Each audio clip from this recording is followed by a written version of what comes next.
जय हिंद प्यारे मित्रों, दिस इज देव श्रीवास्तव। आप हैं उसका टेक के साथ। तो चलिए, पिछली वीडियो में हमने आपको निरक्षीय स्थिति में बताया था वैद्युत कारण वैद्युत क्षेत्र की तीव्रता कैसे ज्ञात की जाती है। तो उसके पीछे भी हमने आपको वैद्युत द्विध्रुव के बारे में बता दिया था, और उसके भी पीछे हमने आपको बताया था वैद्युत फ्लक्स क्या होता है, गॉस का प्रमेय क्या होता है। तो उसी से संबंधित जो है आज हम लेकर आए हैं हेडिंग, वो है गॉसियन पृष्ठ। गॉसियन पृष्ठ क्या होता है, तो गॉसियन पृष्ठ के बारे में जानते हैं। चैनल को सब्सक्राइब कर दीजिए, बेल आइकन प्रेस कर दीजिए। गॉसियन पृष्ठ एक बंद पृष्ठ है जिसमें गुरुत्वीय, वैद्युत तथा चुंबकीय क्षेत्र के फ्लक्स की गणना की जाती है। क्या है गॉसियन पृष्ठ? गॉसियन पृष्ठ एक बंद पृष्ठ है, एक जिसमें गुरुत्वीय, वैद्युत तथा चुंबकीय क्षेत्र के फ्लक्स की गणनाएं की जाती हैं। उन्हें क्या कहते हैं? गॉसियन पृष्ठ।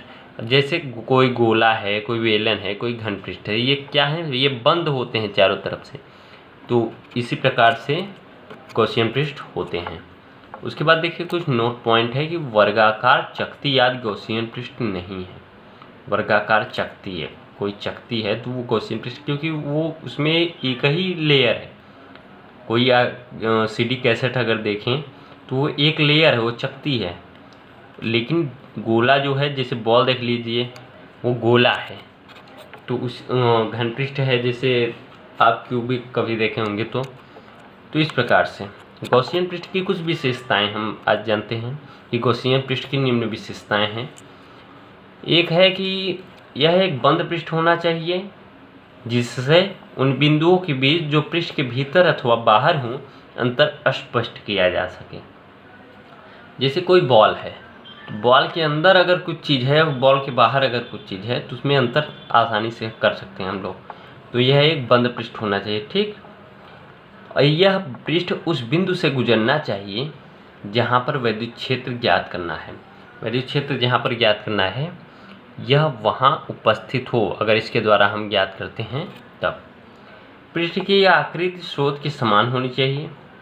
पृष्ठ की जो आकृति है वो स्रोत के समान होनी चाहिए, जिससे कि क्षेत्र पृष्ठ के प्रत्येक बिंदु पर लंबवत हो।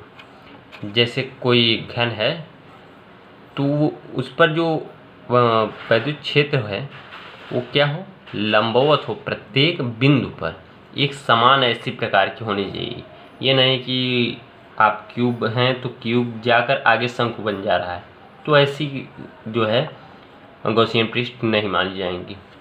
तो गॉस के प्रमेय के कुछ अनुप्रयोग भी हैं, आइए जान लेते हैं उन्हें, क्योंकि गॉसियन पृष्ठ का उपयोग यहीं पर होता है। तो गॉस के प्रमेय के अनुप्रयोग, तो अनंत लंबाई की एक समान आवेशी सीधे तार के निकट वैद्युत क्षेत्र की तीव्रता ज्ञात करने में, पहला ये ज्ञात करने में किया जाता है। ध्यान दीजिए, तीनों का हम जो है आपको डेरिवेशन करवाएंगे। और अनंत विस्तार की समतल आवेशित अचालक चादर के निकट वैद्युत क्षेत्र की तीव्रता ज्ञात करने में, ठीक। उसके बाद है कि एक समान रूप से आवेशित गोलीय कोश के कारण वैद्युत क्षेत्र की तीव्रता ज्ञात करने में। उसके बाद है आवेशित चाल के ठीक बाहर वैद्युत क्षेत्र की तीव्रता ज्ञात करने में। ये चार प्रकार से ज्ञात किया जाता है, चार अनुप्रयोग हैं इसके। तो एक एक करके हम आपको ये अनुप्रयोग जो हैं वो करवाएंगे। तो देखिए, जो पहला अनुप्रयोग हमने बताया अभी आपको कि अनंत लंबाई के एक समान आवेशित सीधे तार के निकट वैद्युत क्षेत्र की तीव्रता कैसे ज्ञात करते हैं। तो इसको जो है आज हम करते हैं डेरिवेशन इसका। तो यल लंबाई के किसी चालक पर, मान लीजिए कोई यल लंबाई का कोई चालक तार है जिस पर क्यू आवेश एक समान रूप से वितरित है। उस पूरे लंबाई के तार पर क्यू समान आवेश पर से वितरित है, ठीक। तो चालक के प्रति एकांक लंबाई पर वितरित आवेश की रेखीय घनत्व कहते हैं। चालक के प्रति एकांक लंबाई मतलब मान लीजिए 1 मीटर 1 सेंटीमीटर। तो एकांक लंबाई पर वितरित आवेश को क्या कहते हैं? रेखीय घनत्व कहते हैं। इसे लेम्डा से प्रदर्शित करते हैं। तो रेखीय घनत्व equal to lambda equal to क्या लिख सकते हैं कि एकांक लंबाई में वितरित आवेश, तो लंबाई के अनुपात में क्या होगा? आवेश, तो क्यू बाई यल। तो रेखीय घनत्व equal to lambda equal to Q by L. तो ये जान लेते हैं क्योंकि इसकी आवश्यकता हमें आगे पड़ने वाली है। तो आइए जो है पहले मानते हैं कुछ, क्योंकि कुछ अगर डेरिवेशन हमें करना है तो कुछ ना कुछ हमें मानना पड़ेगा। हर चीज़ जो है सॉल्व करने से नहीं आ सकती। तो एक अनंत लंबाई का रेखीय घनत्व लैम्डा है। अनंत लंबाई कोई तार है जिसका रेखीय घनत्व क्या है, लैम्डा है, तथा तार के निकट r दूरी पर एक बिंदु P है। ये कोई तार है मान लीजिए, अगर ऊर्ध्वाधर मान लें तो ये P बिंदु है, ठीक। और ये आप देखिए ये कोई वायर है, ठीक, यहाँ से यहाँ तक, और ये बिंदु P है जिस पर वैद्युत क्षेत्र की तीव्रता ज्ञात करनी है। इनके बीच की दूरी क्या है, स्मॉल r है। वैद्युत क्षेत्र की तीव्रता इसके कारण यहाँ पर ज्ञात करनी है। तो सबसे पहले इस बिंदु पर P से गुजरने वाला बेलनाकार गॉसियन पृष्ठ खींचते हैं। तो ऐसा पृष्ठ खींचते हैं कि तार भी उसमें आ जाए और ये जो बिंदु P है ये भी आ जाए। तो बेलन खींचना पड़ेगा क्योंकि उसके अलावा और कुछ खींचा जा सकता है नहीं। तो ये खींच लिए हम बेलन। अब सममित के कारण, क्योंकि बेलन सममित है, पृष्ठ के प्रत्येक बिंदु पर वैद्युत क्षेत्र की तीव्रता समान होगी। तार जो है वो बेलनाकार होता है और उसकी जो प्रत्येक बिंदु पर वैद्युत क्षेत्र की तीव्रता होगी वो समान होगी, और क्षेत्रफल अवयव dA की दिशा भी समान होगी। मतलब इसकी जो क्षेत्रफल होगी तार की, उसकी भी दिशा जो है वो एक समान में होगी। इस पृष्ठ से गुजरने वाला वैद्युत फ्लक्स पहले ज्ञात करते हैं हम लोग, ठीक। वैद्युत फ्लक्स ज्ञात करेंगे कैसे, तो हमने पढ़ा था पीछे कि डी फाई ई क्यों लिखा हमने कि D मतलब छोटे से बिंदु पर हम ज्ञात करते हैं D, इसलिए क्योंकि फाई से हम फ्लक्स प्रदर्शित करते हैं, D से क्या न्यूनतम प्रदर्शित करते हैं। तो E इंटू DA हमने पढ़ा था, ठीक। तो वो एरिया हम कम रखते हैं और वैद्युत क्षेत्र की तीव्रता रखते हैं, क्योंकि वैद्युत क्षेत्र की तीव्रता प्रत्येक बिंदु पर समान होती है। उसके बाद क्योंकि ये जब सदिश का हम चिन्ह हटाएंगे तो वहाँ पर कॉस थीटा आ जाएगा, EDA कॉस थीटा, ठीक। क्योंकि यहाँ पर जो दोनों के बीच में कोण बन रहा है वैद्युत क्षेत्र की तीव्रता और उसके क्षेत्रफल के बीच में, तो वो क्या है, 0 डिग्री का कोण बन रहा है। इसलिए यहाँ पर हम कॉस 0 अंश रखेंगे।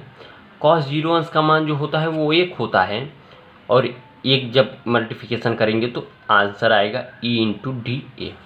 तो डी फाई इक्वल टू क्या आया, E इंटू डी, कि ये जो हमने ज्ञात किया वो छोटे क्षेत्रफल DA के लिए ज्ञात किए। अब हम जो वैद्युत क्षेत्र की तीव्रता ज्ञात करेंगे वो गॉसियन पृष्ठ से गुजरने वाला वैद्युत फ्लक्स, पूरे फ्लक्स जो ज्ञात करेंगे वो पूरे गॉसियन पृष्ठ जो बेलन हमने खींचा उसके लिए, ठीक। तो फाई इक्वल टू इसका समाकलन कर देंगे, समाकलन कर देंगे तो पूरे क्षेत्रफल के लिए हो जाएगा। तो phi equal to E into, क्योंकि ई का जो है वो समाकलन नहीं किया जा सकता क्योंकि ई अपने में परिपूर्ण है, नियत है, और डीए का करेंगे हम क्योंकि डीए छोटा क्षेत्रफल है, इसे बड़ा बनाएंगे। तो जब इसका समाकलन करेंगे तो ई इंटू ए हो जाएगा, ठीक। तो फाई इक्वल टू ई और ए इक्वल टू क्या होगा, क्योंकि क्षेत्रफल है ए और गोले का क्षेत्रफल, बेलन का क्षेत्रफल क्या होता है, 2 पाई आर एच, और फाई इक्वल टू क्या होगा, ए इंटू 2 पाई आर एच। लेकिन एच की जगह पर यहाँ यल हो जाएगा क्योंकि जितनी लंबाई है, ठीक। तो समीकरण नंबर ये 1 हो गया। अब गॉस के प्रमेय ने क्या कहा था कि phi equal to Q upon epsilon 0, ये हमने ज्ञात किया था सर्वप्रथम जब फ्लक्स बता रहे थे उसके बाद, और lambda equal to Q by L से। तो lambda equal to Q by L पीछे हमने आपको बताया, और phi equal to Q by epsilon 0 ये गॉस के प्रमेय से हमें मिला। तो यहाँ पर देखिए, यहाँ पर क्यू का मान हम अगर lambda equal to Q by L से ज्ञात करें तो Q equal to lambda into L हो जाएगा। ध्यान दीजिए कि लेमडा इंटू यल हो जाएगा, और यहाँ पर phi E equal to Q के स्थान पर हम लेमडा इंटू यल रख सकते हैं।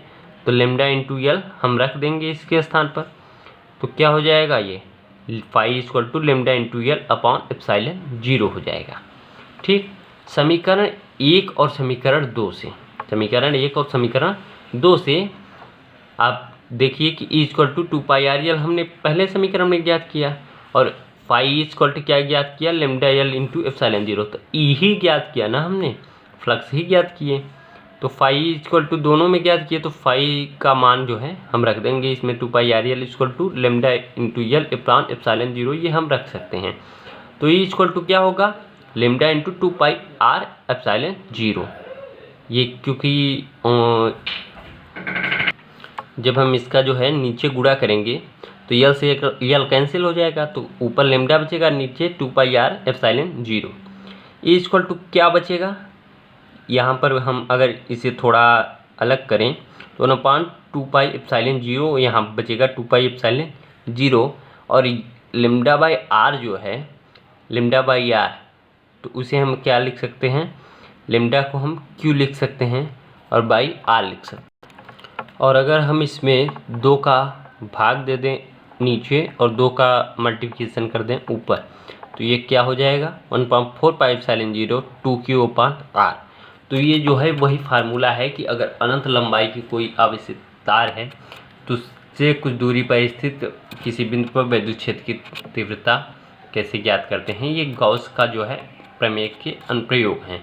तो चैनल को सब्सक्राइब करें, शेयर करें अधिक से अधिक, तो आगे हम आपको लाएंगे कि अनंत विस्तार के जो कोई समतल चादर है उसके कारण जो है विद्युत क्षेत्र कैसे ज्ञात करते हैं। धन्यवाद।